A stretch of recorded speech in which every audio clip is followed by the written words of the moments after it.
another rides, another adventure. Tara! Tara!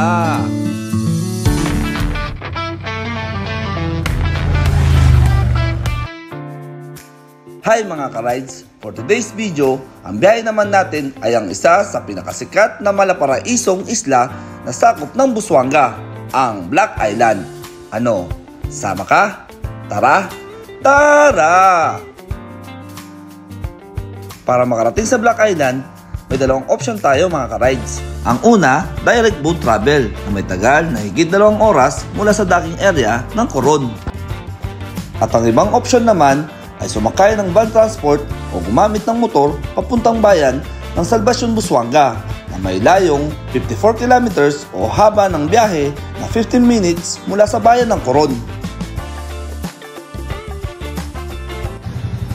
What's up guys? Nandito tayo ngayon sa Salvacion, Busuanga kung saan tayo magla-lunch at dito na rin tayo pipikapin ng bangka papunta sa Black Island. Tara! Tara! Dahil 1 PM pa, ang biyahe natin patungong Black Island mga ka-rides, magla-lunch muna tayo at samahan mo kami na mapusog at matikman ang tanghalian na hinanda para sa atin.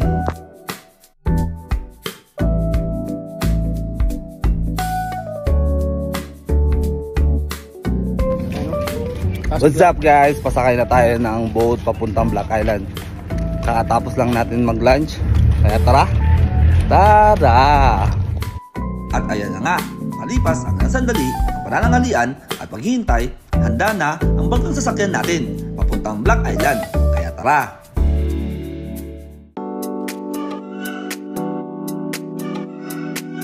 Pala, dito kami nag-book ng biyahe sa Calamian Islands Travel and Tours papuntang Black Island. Kaya kung magbubook kayo ng biyahe o tour, bisitahin mo lang ang website, FB page at contact number na nakalagay sa screen.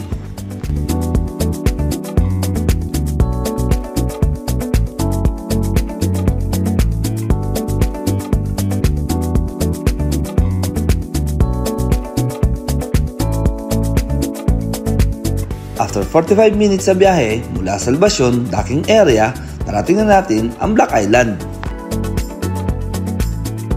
Alam niyo ba mga ka-rides, ang Black Island ay galing sa local word na malhem, na ibig sabihin maitim, na siya naglalarawan sa isla ng Black Island. Kaya kung gusto mo ng patunay, isama mo na ito sa bucket list mo kapag bibisita ka sa Busuanga at Coron. Tara guys, samahan niyo ako. Puntahan natin ang cave ng Black Island. Tara! Tara!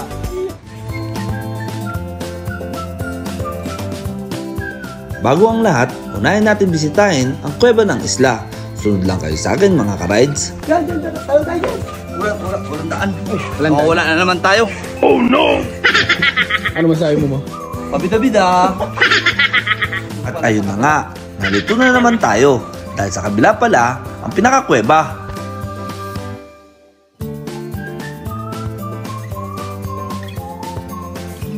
At siya nga pala mga ka-rides, may humigit kumulang 5 kuweba ang Black Island at 5 lamang ang kasalukuyang pwedeng marating sa mga ito dahil ilan dito ay tirahan ng mga ibong balinsasayaw na siyang isa sa mga pangunahing kabuhayan ng mga taga rito.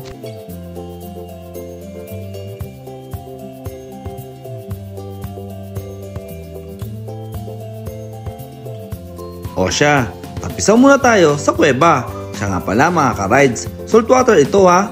Baka mag-expect ka na freshwater o tubig na matabang gaya ng attention niya sa'yo. Joke lang po!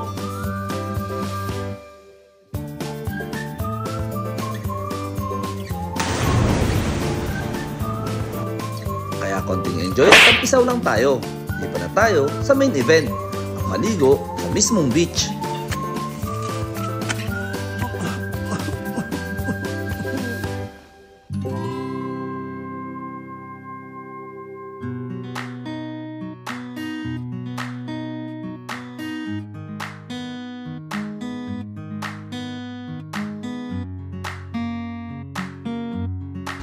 What's up guys? Tingnan natin ang buhangin ng Black Island.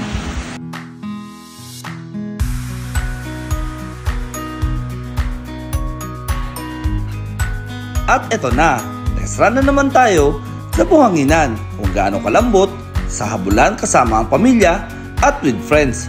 Friends ha? Ang beach ng Black Island mga ka-rides ay may habang 460 meters at may lapad na 10 to 20 meters depende sa taas ng dagat. Medyo malapit lang ang kanto ng laot kaya paalala na huwag masyadong palayo kapag walang kasamang tour guide o lifeguard dahil malakas ang agos. Paano mga ka-rides? Hanggang dito na lang muna ang biyahe natin for today's video. At sana nag-enjoy ka din kasama namin. At kung umabot ka naman sa dulo ng video ito, please follow my YouTube channel at i-click ang notification bell para updated ka sa mga post natin. At syempre, i-follow mo na rin ang Facebook page natin. React, comment down below kung saan umabot ang post natin. Suggest ka na din na pwedeng susunod na destinasyon ng biyahe natin. Pero para mas masaya, dapat kasama ka. Ano? Tara! Tara!